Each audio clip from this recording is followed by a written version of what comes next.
Bienvenidos a la serie de podcast conjunta de SpainShift y SpainUp sobre capital privado y capital riesgo sostenible de impacto, en la que conversaremos con distintos actores de estos ecosistemas sobre actualidad, innovación y buenas prácticas.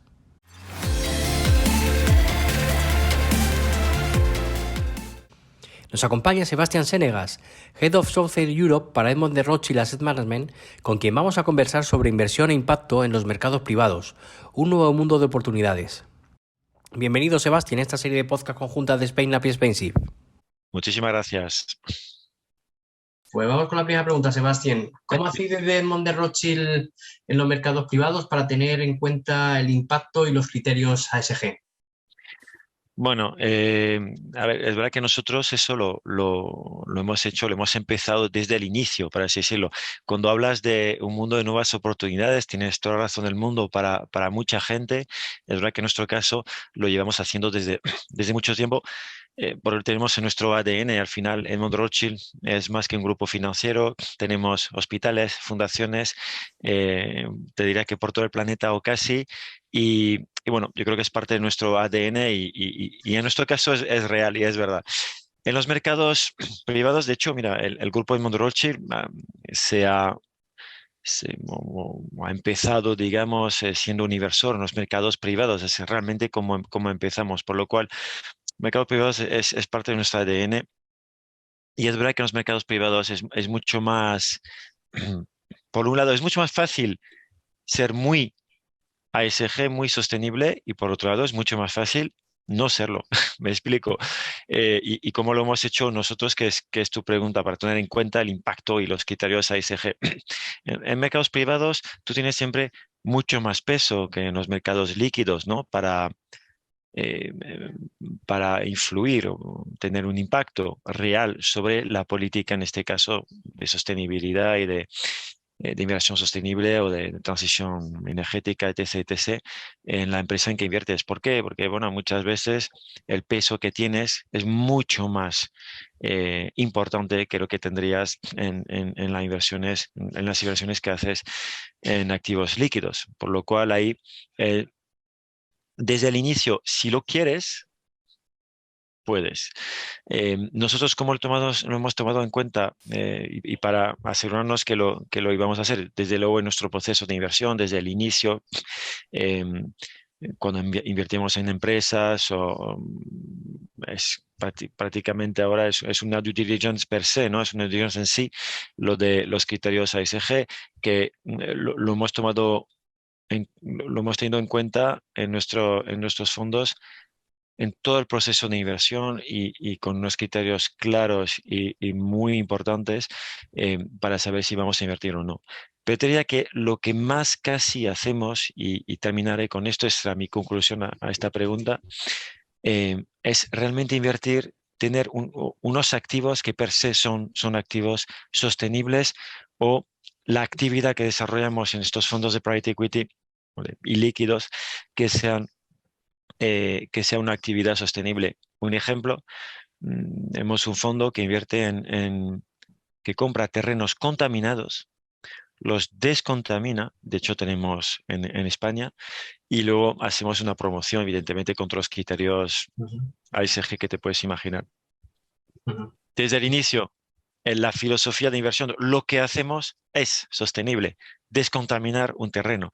Por lo cual ahí no es que lo tomamos en cuenta, lo tomamos en cuenta porque desde el inicio la inversión que hacemos es sostenible per se. Interesante este ejemplo que has puesto, Sebastián. ¿Y en qué momento del proceso de generación de un fondo privado tenéis presente la integración de los criterios ASG y el impacto que genera? Lo que te decía, realmente, a ver, tenemos fondos, artículos, sabes que la nueva regulación SFDR, SFD, realmente porque la R es regulations, que decimos la nueva regulación SFD europea, tienes una clasificación por artículo, ¿no? Artículo 6 podemos decir que no es ASG, artículo 8 ya respeta una serie de criterios y artículo 9 ya podemos decir que es de impacto o al menos de inversión sostenible o socialmente responsable, aunque ahora se dice más sostenible. Entonces, nosotros tenemos fondos artículo algunos todavía históricos que son artículo 6, pero la mayoría son artículo 8 o 9, por lo cual desde el inicio, desde que tú construyes o haces el folleto del fondo, tienes que tomar en cuenta el hecho de que el fondo va a ser artículo 8 o 9.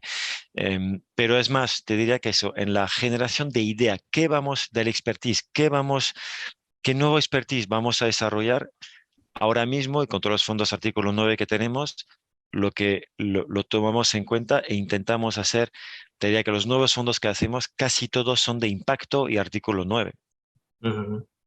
Y en esa oferta de producto, ¿cómo diferencia por una parte el impacto de los productos, del resto de productos ASG, y en qué os diferenciáis de los demás, de las gestoras? A ver, yo creo que esta regulación que te decía, de SFD europea, lo bueno es que ha podido quitar cierta confusión, ¿no? Que todo el mundo decía, bueno, yo soy ASG, yo soy sostenible y tal. Al menos aquí tenemos una clasificación. Pero es verdad que es difícil también, es más difícil ahora diferenciarse si un fondo es artículo 8 y el otro es artículo 8, ¿no? Entonces, ahí es una buena pregunta porque solamente con estos artículos, 6, 8, 9, es difícil diferenciarse ahora. Si eres 9, pues te diferencias del 8, pero no te puedes diferenciar tanto de los demás. Yo que te decía, en activos y líquidos, desde siempre nosotros lo hemos tomado en cuenta y sobre todo, y repito lo que te he dicho, es más bien en los expertise que estamos desarrollando que nos diferenciamos de los demás.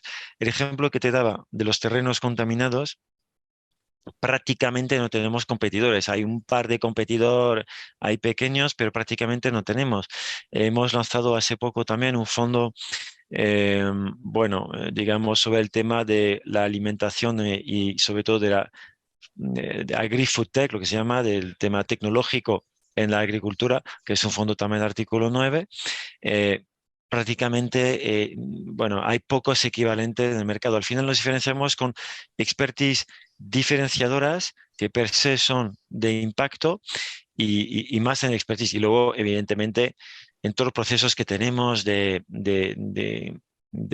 integración de todos los criterios ASG que tenemos, eso es fundamental. Pero te diría que donde más nos diferenciamos es el expertise.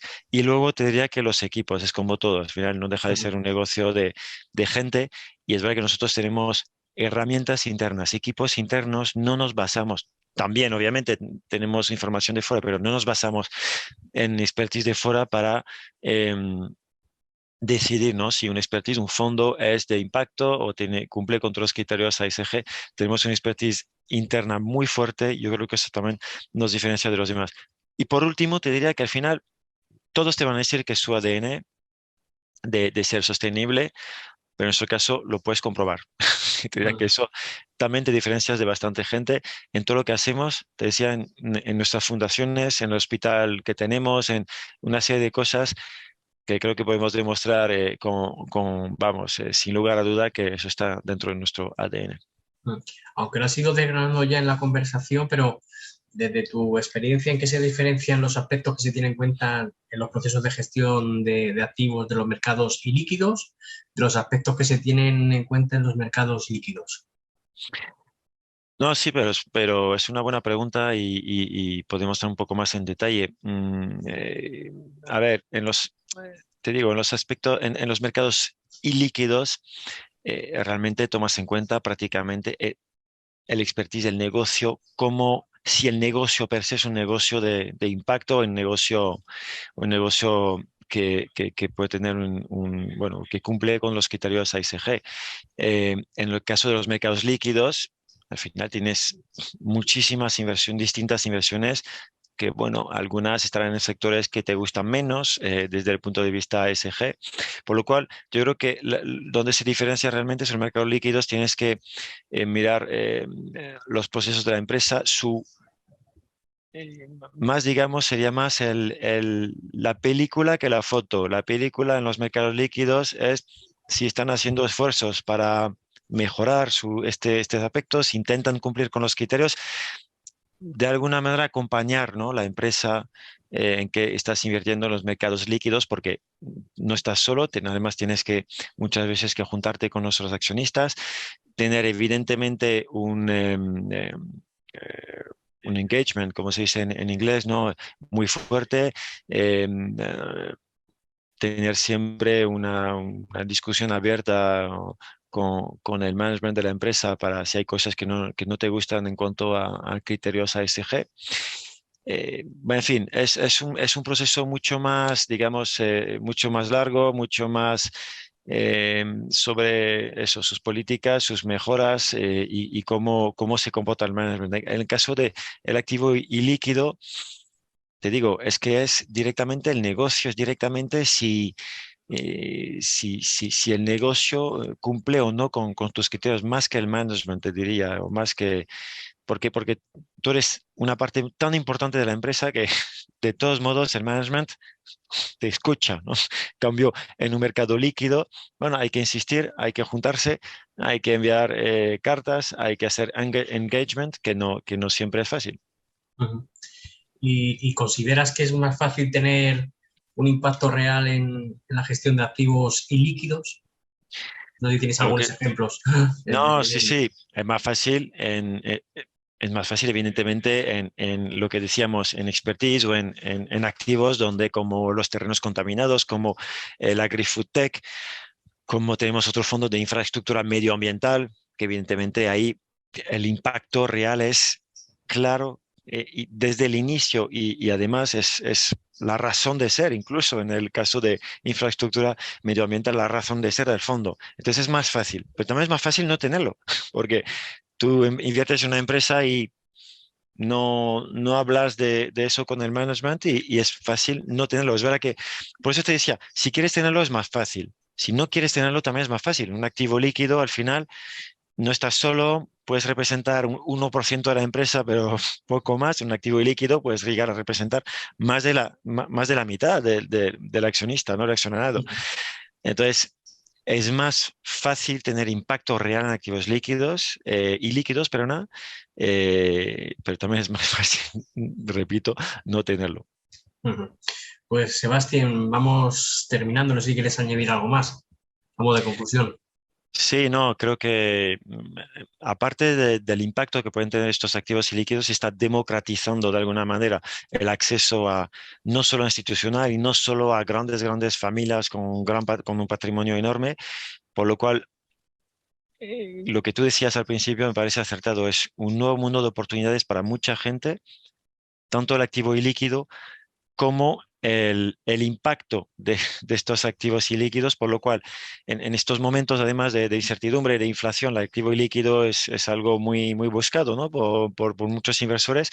Y además va a ser más fácil en todos casos ver y apreciar el impacto real en cuanto a inversión sostenible de esos activos. Por lo cual, yo creo que seguramente tiene un futuro bastante simpático bueno, los próximos años el activo y líquido.